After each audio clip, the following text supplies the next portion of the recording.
I'd like to welcome Lulu Chen from Bloomberg to come up. And she's going to be chatting with Wang from Liulishuo, which is also known as LAIX, That's right.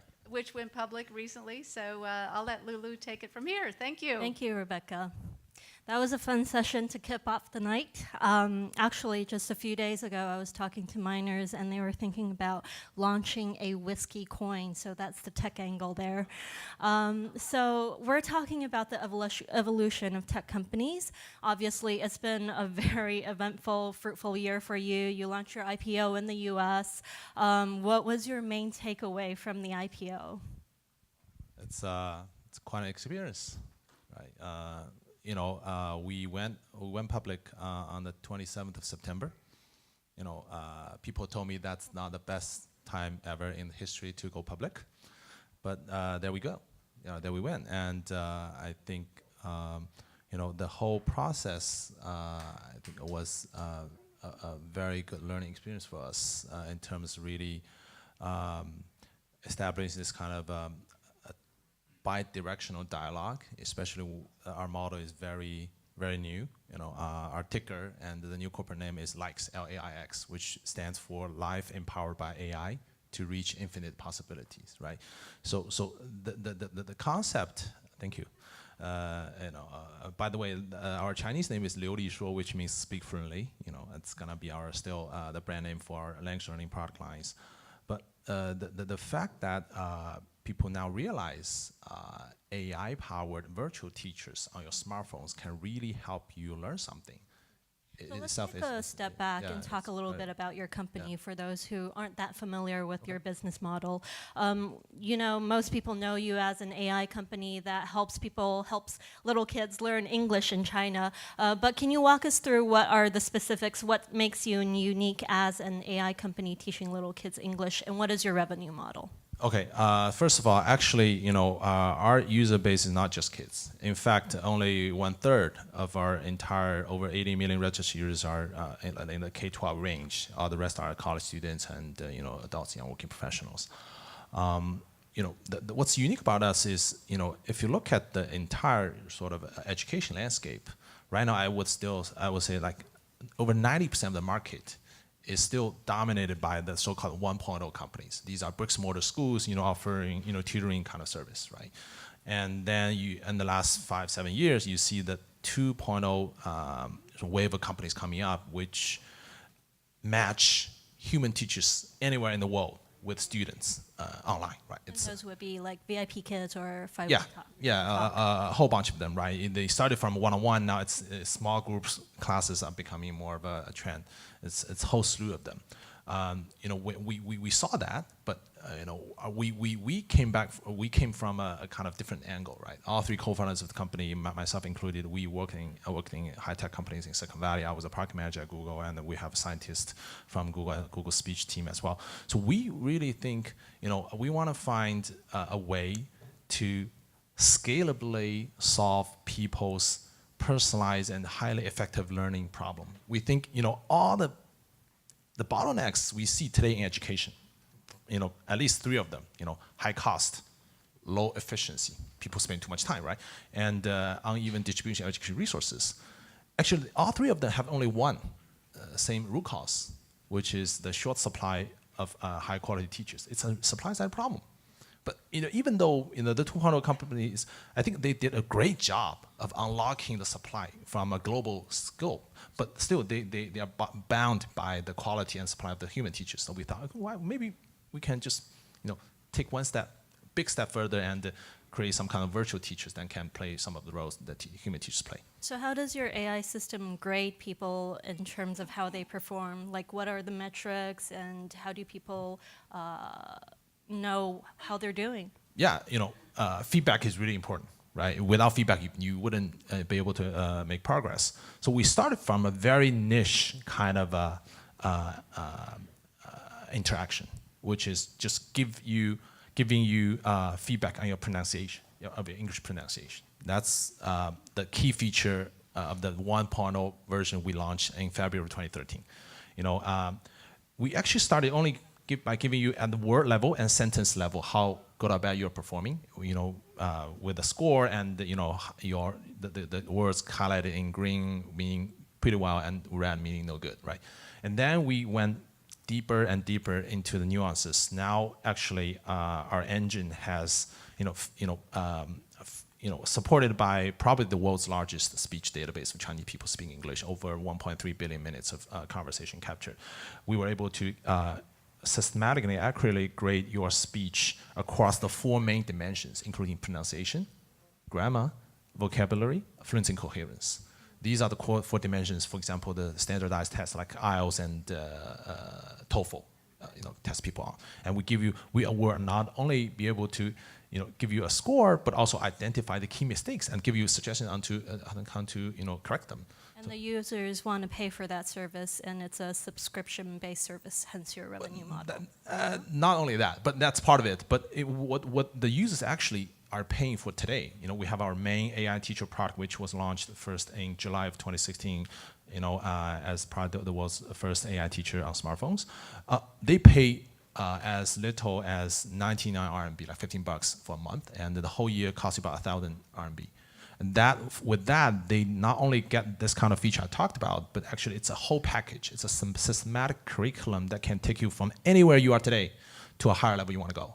And when you come in, you would be taken to this variable length adaptive kind of placement test, which basically like the free physical examination, and we identify your levels and your mistakes. Then we say, okay, you're at level 1 to begin with, but here you go, right? And very soon, even the 2 students starting from the same level will experience very different learning content and sequence and whatnot, because our engine actually identified their individual mistakes and weaknesses, and we dynamically sort of stitch together your learning path. Gotcha. So very personalized learning experiences for the users. I want to dig a little bit into your background. You graduated from Princeton, and I remember when we were first interviewing you, you had just left Google in the US and dragged your wife all the way back to Shanghai. She was very reluctant back then, I remember. She was pregnant with our first son. So have you convinced her right now? Have you basically gotten her approval for going back to China? Yeah, I hopefully, luckily I didn't do that until recently, right? We had a conversation, she actually traveled back and forth a few times as to, help me settle and whatnot. I'm very grateful for that. But, at that time, that was back, remember, that was back in 2011. Okay, I started the company in September 2012 after working at another startup for a little over a year. At that time, it was the pollution was even worse, and there was food safety issues, that all the sort of family concerns, right? And then at that time, there wasn't like the strong trunk, right? The innovation kind of big wave of government propelled kind of a sort of a focus on innovation and entrepreneurship. So I felt that's the right thing for me to do, but it really took a while for my family, including my parents, to sort of to be fully embracing the idea. But yeah. Finally, I managed to pull it off. I'm sure you had a lot of mental strength to make that decision. Out of all the things that you prepared for, what was the most difficult challenge that you were not expecting out of all of this for creating your startup? There are a lot, but if I had to mention one, I would say it's actually,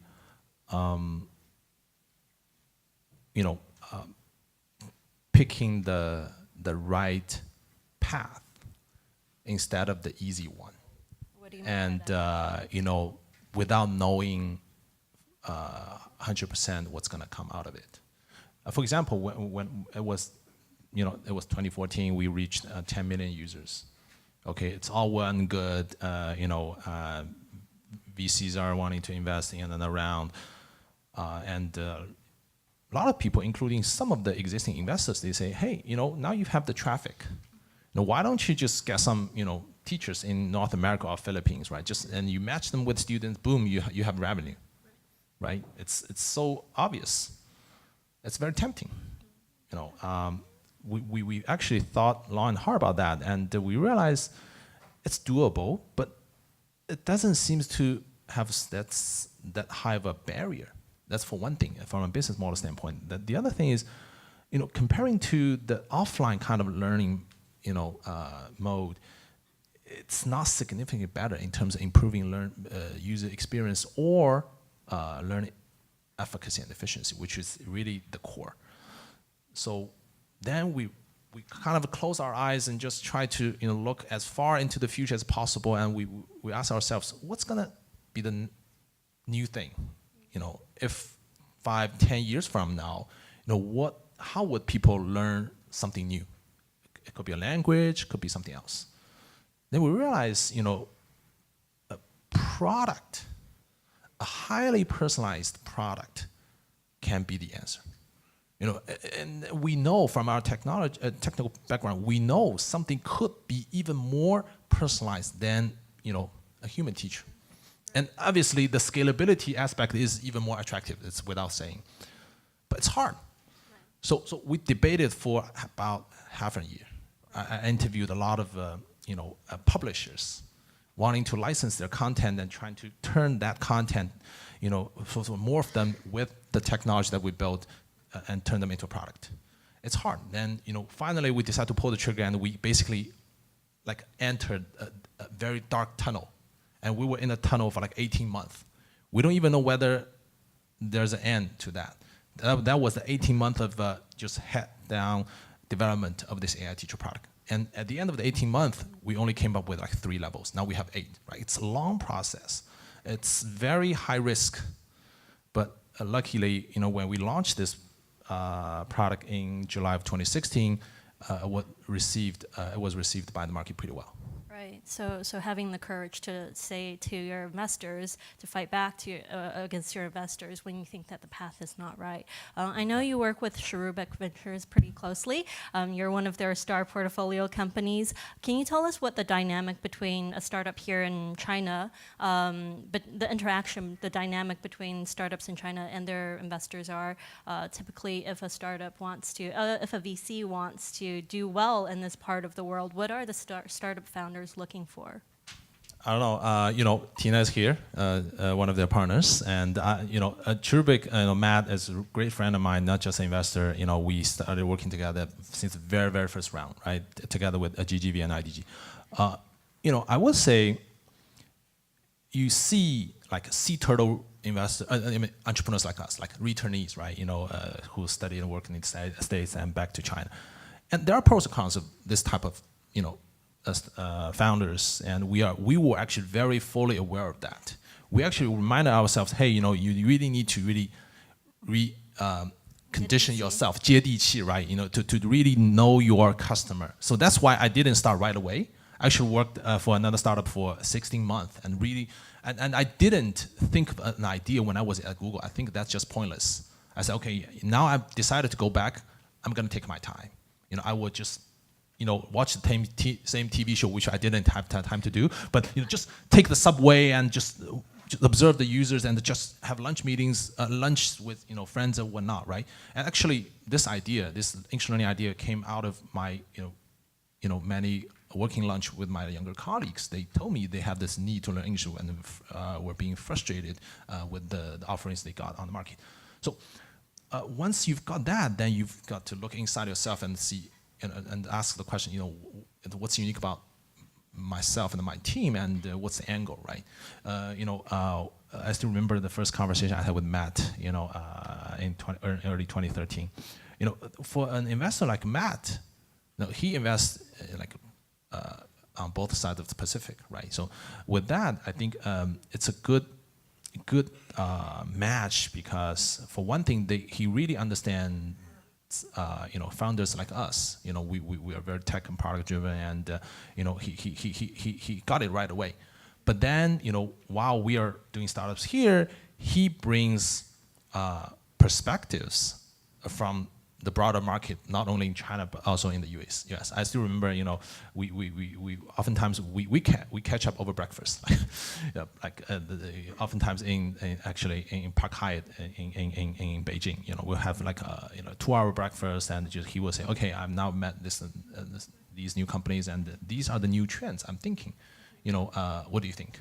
And he said, okay, I've played with your app recently. I noticed some changes, and have you thought about that? Right. So I think at least for early stage investors, I personally prefer someone who really enjoy talking about product, right. and who is constantly curious about new things and can bring sort of because we are heads down doing products, so they are sort of on the outlook and bring thoughts and discussions every so often to you. Wang, thank you so much. So much we want to discuss, but we're running out of time. Let's give him a round of applause. Thank you.